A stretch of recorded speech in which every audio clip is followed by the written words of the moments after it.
Mise à jour assez rapide ici de Vitech Software Group. Vitech fait à peu près la même chose que CSU, donc Constellation Software, dont on a déjà parlé ici. Elle partage à peu près le même type d'avantages concurrentiels, grosso modo. Donc, si on veut parler d'avantages concurrentiels, allez regarder à peu près ce qu'on a dit sur CSU. Et comme je l'ai dit, si on va être assez rapide, je sais. D'habitude, quand je dis Thierry, on va être assez rapide. On se met à parler pendant 20 minutes. Mais cette fois-ci, ça va prendre moins de 10 minutes. On va le faire comme ça. Alors, peut-être même moins que 5 minutes, parce que de toute façon, on va uniquement faire de l'analyse quantitative. Cette compagnie fait déjà partie de ma watchlist. Grosso modo, ici, quand je lance le prompt de base, ici, qui fait partie de la bibliothèque de prompt de base, par rapport à l'avantage concurrentiel de cette compagnie, on va directement. C'est une entreprise qui a un avantage concurrentiel, certes, il est stable, enfin, de manière générale, donc, il peut être en rétrécissement sur certaines zones, mais ça, on va aller le voir tantôt tout à l'heure. Et l'avantage n'est pas large, mais il est plutôt étroit. Et il provient essentiellement ici des coûts de changement, des actifs intangibles. Et je vous dirais même que l'avantage concurrentiel le plus important de cette compagnie, c'est la production à bas coût. Ce sont des entités financières. Donc, leur rôle, c'est essentiellement d'acheter des compagnies logicielles ici, de faire le maximum de cash possible, de recycler ce cash-là dans d'autres investissements. Point à la ligne. Et tant qu'on trouve ici des cibles d'acquisition, tant mieux pour nous. Donc, le but ici, c'est d'avoir les coûts de production les plus bas. Quand on dit coûts de production les plus bas, techniquement, la dette doit être moins élevée, de manière générale, qu'on puisse se financer à des taux d'intérêt intéressants pour acheter des business ici à des cap rates, bon, pas des cap rates, mais à des yields intéressants. Je prends un exemple. Si l'entreprise que vous voulez acheter se négocie à 10 fois les bénéfices, ça fait un rendement ici de combien? De 10%. Si vous vous endettez ici à 6% de taux d'intérêt, ça veut dire ici que vous avez payé le business à peu près avec un rendement ici. Vous avez ici un différentiel ici de 4%.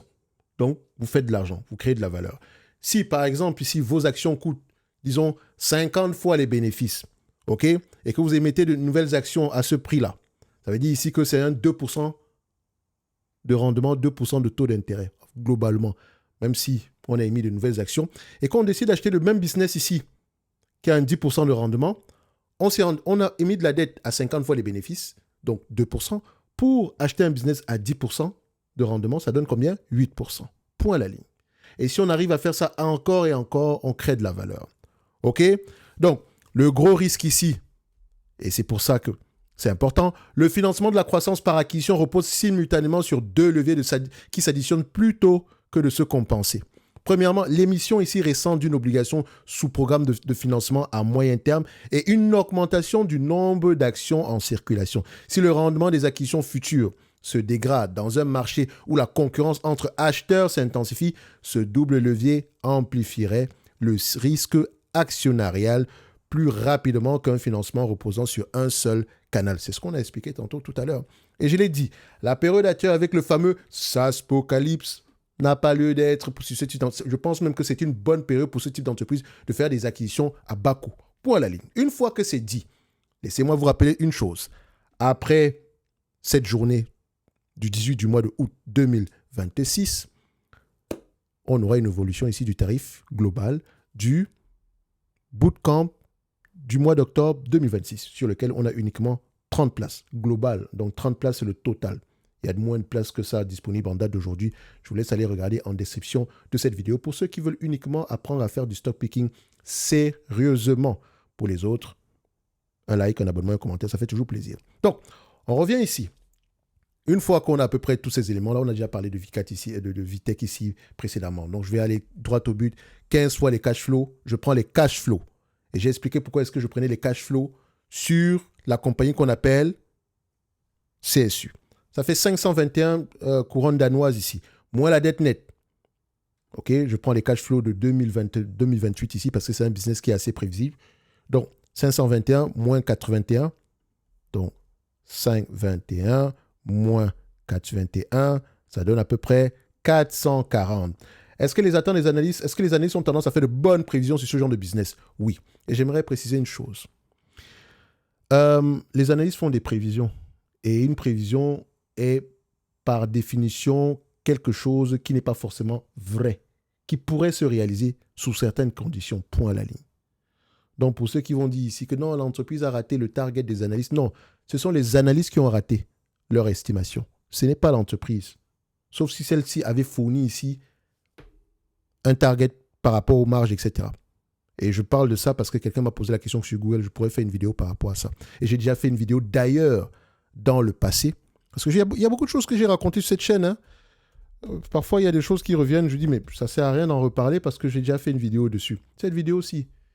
Analyse 2 points, l'arnaque du siècle. Allez la regarder. Ou bien, j'en ai fait une autre. Bourse, analyste, menteur, etc. Ça date de 2023. Donc, faites attention à target price des analystes ou je ne sais pas quoi. L'entreprise a raté l'estimation. Non, non. Si l'entreprise avait mis des estimations, oui. Si elle les a ratées, c'est un problème. Parce que personne n'oblige une entreprise à faire des estimations. Ce n'est pas une obligation. LVMH n'en fait pas. Google n'en fait pas. D'autres entreprises n'en font pas. Donc, si une entreprise vous dit qu'on aura 10 $ de bénéfices nets et qu'ils ont plutôt 9 $, ça, c'est un problème parce que personne ne leur a rien demandé. Refermons cette grosse parenthèse-là.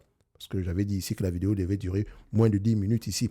Donc, on termine ici par l'analyse quantitative. C'est simple. Ça nous donne ici un target price aux alentours de combien? 440 couronnes danoises. On va directement ici dans la watchlist. La dernière fois qu'on a parlé de cette compagnie, c'était au mois de février 2026. Et donc, dans cette watchlist-là, donnez-moi juste un instant, voilà. On était à 466. Là, je mets 440. 440. Je mets le target price, la date d'aujourd'hui. Parfait. Et je viens mettre ici X15 OCF 2028. On vérifie qu'on n'a pas un exercice en décalé. Juste pour vérifier. Voilà, donc tout est correct. Donc ceci n'est que mon avis, non un conseil d'investissement. Comme d'habitude, je me réserve pleinement et royalement le droit de me tromper. Un like, un abonnement, un commentaire, ça fait toujours plaisir. Et pour ceux qui veulent apprendre à faire du stock picking sérieusement, c'est maintenant, en description de la vidéo. Merci, au revoir. Le dividende, on en parle. Vous-même, vous pouvez tirer les conclusions qui s'imposent. On vous distribue 1,52% ici, là. On paye le dividende avec quoi? Les dividendes. Donc, regardez vous-même. En date d'aujourd'hui, si vous distribuez la totalité des bénéfices nets, vous pouvez obtenir quelque chose ici qui va aller aux alentours des... Si on prend voilà, ça va donner ici aux alentours de combien 18 divisé par 243 points. Donc, cette compagnie, au prix actuel, représente quelque chose d'intéressant du point de vue dividende, même s'il n'est que de 1,52. Mais en réalité, cette compagnie doit continuer d'utiliser son cash pour faire des acquisitions tant qu'elle continue à créer de la valeur. C'est-à-dire que à acheter des business qui permettent ici acheter des business ici à un coût du capital inférieur au rendement ici concernant les earning yield des entités qu'elle a tendance à acquérir de manière générale. Bref, j'espère que vous comprenez. Si vous ne comprenez pas, posez des questions ici en description de la vidéo, en commentaire. Donc, merci, au revoir.